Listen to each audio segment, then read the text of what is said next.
Hello everyone and welcome in the textbook dot com. So दोस्तों, अभी recent में एक बहुत ही बड़ी डेवलपमेंट हुई है।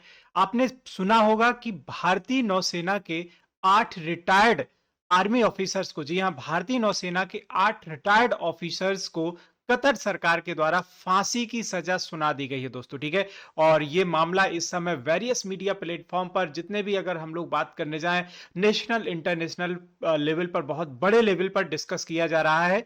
और ये दौर ऐसा दौर है जब अभी हाल ही में हमास और इजराइल के बीच में, आप सभी को मालूम है दोस्तों, कि युद्ध चल रहा है। और इस समय इजराइल नॉर्दर्न गाजा पर बड़े तौर पर हमले कर रहा है। ठीक है, उसी समय कतर सरकार के द्वारा भारतीय नौसेना के 8 रिटायर्ड ऑफिसर्स को फांसी की सजा सुनाई जाती है दोस्तों। तो आइए आज इस वीडियो में हम लोग पूरा डिटेल में जानने का प्रयास करेंगे कि ये मामला क्या है और इसके लिए भारतीय सरकार क्या कर रही है, भारतीय सरकार का रुख क्या है, और आखिर इसी समय ही आखिर क्यों ये पूरा का पूरा मामला सामने न्यूज में आया। ठीक है, बट डिटेल में जाने से पहले मैं आपसे एक सवाल पूछना चाहूंगा दोस्तों। अभी वर्तमान में एक मिलिट्री एक्सरसाइज जो बहुत ही न्यूज में है, जिसका नाम है युद्ध अभ्यास, जो अलास्का यूएसए में होने वाली है दोस्तों। ठीक है, तो आपको बताना है कि ये युद्ध अभ्यास जो एक एक्सरसाइज है, मिलिट्री एक्सरसाइज है, ये भारत और निम्नलिखित में से किस देश के बीच में होस्ट की जाती, किस देश के बीच में कंडक्ट होती है।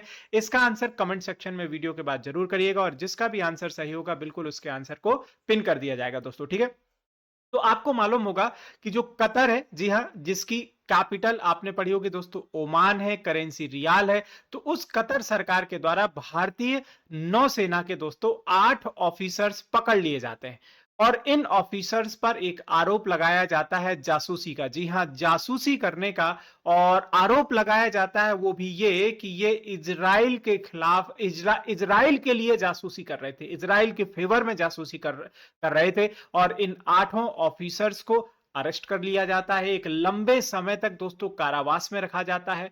अब जब पूछा जाता है कि भाई ये पूरा मामला क्या है, आप पूरा डिटेल में बताइए, तो ये जो सरकार होती है ना, ये किसी भी प्रकार से डाटा देने से मना कर देती है। ये बोलती है कि ये एक सुरक्षा का मामला है, सुरक्षा से जुड़ा हुआ ये मामला है, और इसको हम लोग पूरी तरीके से पब्लिक नहीं कर सकते दोस्तों। ठीक है, तो इस न्यूज से पूरा वर्ल्ड ना बिल्कुल एकदम शॉकिंग स्थिति में है कि कैसे कोई देश किसी देश के रिटायर्ड ऑफिसर्स को गिरफ्तार करता है और उनको अपने देश में फांसी की सजा सुना देता है, और वो भी उस परिस्थिति में जब आपको मालूम है कि एक वॉर होने की स्थिति बनी हुई है, और जिसमें आपको मालूम है कि इजराइल और गाजा के बीच में इतनी बड़ी टेंशन अभी चल रही है। ठीक है, तो ये दोस्तों जो है अभी हाल ही में डिसीजन दिया गया है कतर की अदालत के द्वारा 26 अक्टूबर को, जिसमें भारतीय नौसेना के जो 8 रिटायर्ड ऑफिसर्स हैं उनको दोस्तों याद रखिएगा, मतलब फांसी की सजा सुनाई गई है। इनको एक लंबे समय से अरेस्ट किया गया था। अगर हम लोग बात करने जाएं तो लगभग आप कह सकते हैं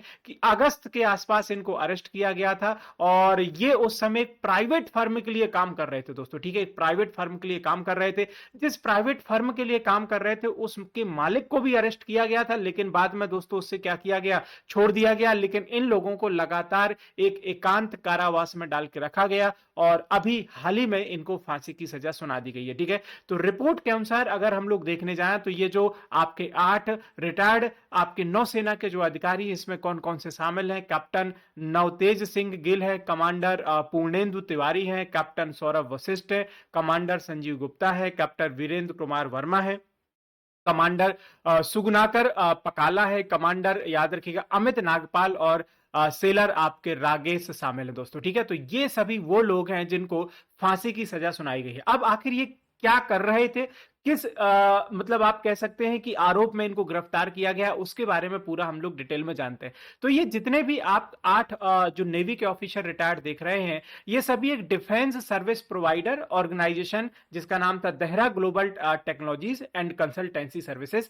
इसके लिए काम कर रहे थे। ठीक है, और ये एक निजी फर्म है दोस्तों। ठीक है, और ये क्या करती थी, ये कतर में मतलब आप कह सकते हो कि जो आर्मी ऑफिसर्स थे उनको आप कह सकते हो कुछ सेवाएं मुहैया वगैरह किया करती थी दोस्तों। ठीक है, तो इसकी अगर हम लोग बात करने जाएं तो ये एक निजी फर्म है, और इसका स्वामित्व एक रॉयल ओमानी एयरफोर्स के एक रिटायर्ड सदस्य के पास था, जो ओमान से ही बिलोंग करता था। ठीक है, और वो एयरफोर्स का में रहा था और वहां से रिटायर्ड था, तो उसके पास उसका पूरा इसका ओनरशिप था। ठीक है, और इस निजी फर्म के मालिक को भी गिरफ्तार किया गया, लेकिन बाद में मैंने आपको बताया कि उसको पिछले नवंबर में रिहा कर दिया गया। और इन अधिकारियों को दोस्तों लगातार आपके जेल में डाले रखा गया और अभी हाल ही में दोस्तों क्या किया गया है कि इनको फांसी की सजा सुना दी गई। तो ये जो प्राइवेट फर्म थी, ये कतर के जो सशस्त्र बल थे उनको प्रशिक्षण और संबंधित सेवाएं उपलब्ध कराने का काम करती थी दोस्तों, ठीक है।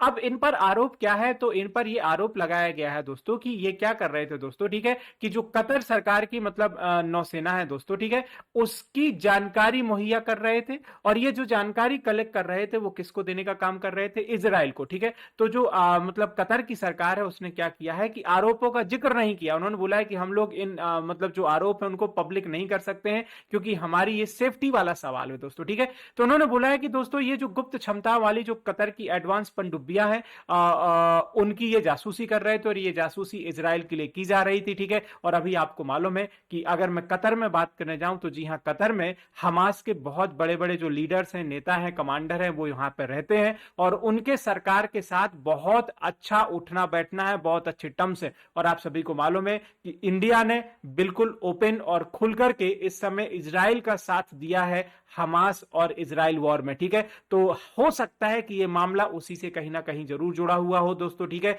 और कतर जो हमास के लीडर इस समय कतर में रह रहे हैं, उनके पास एक चांस मिल गया हो कि कहीं हम लोग ऐसा करते हैं कि इंडिया ने हमारा साथ तो दिया नहीं है, हालांकि अगर आपने देखा हो तो भारत की तरफ से पूरी तरीके से जो सहायता सामग्री है वो कतर भेजी गई थी पैलेस्टाइन के समर्थन में। बहुत बड़ी मात्रा में मेडिसिन, खाना, दवाइयां, बहुत सारी फैसिलिटीज भेजी हुई थी। लेकिन माना तो पूरा यही जा रहा है कि जो हमास के वहां पर लीडर हैं, कहीं ना कहीं उनके इशारे के बिना ये कतर की जो सरकार है ये काम नहीं कर सकती। तो भारत की सरकार इस समय क्या कर रही है कि पूरा का पूरा जो भी ऑप्शंस हो सकते हैं, लीगल कानूनी रास्ते हो सकते हैं इन सबको बचाने के, वो पूरे के पूरे ढूंढे जा रहे हैं। भारतीय जो सरकार है हमारी इस समय मिनिस्ट्री ऑफ एक्सटर्नल अफेयर, इन सभी जो अधिकारी हैं इन सभी के घर वालों के कांटेक्ट में बने हुए हैं, लगातार इसका लीगल ऑप्शन ट्राई करने का प्रयास कर रहे हैं। और हो सकता है कि मुझे लगता है कि जहां तक अगर जरूरत पड़ी तो आने वाले समय में हमारी जो देश की सेना जो मिनिस्ट्री ऑफ एक्सटर्नल अफेयर है ये इंटरनेशनल जो आपका कोर्ट ऑफ जस्टिस है उसके भी दरवाजा खटखटा सकती है। क्योंकि आपको ये मालूम होता है कि जब भी कहीं किसी देश में इस तरीके से ऑफिसर्स को अरेस्ट कर लिया जाता है और वहां की सरकार सजा सुना देती है तो बस एक ही ऑप्शन बचता है आपके पास, आईसीजे।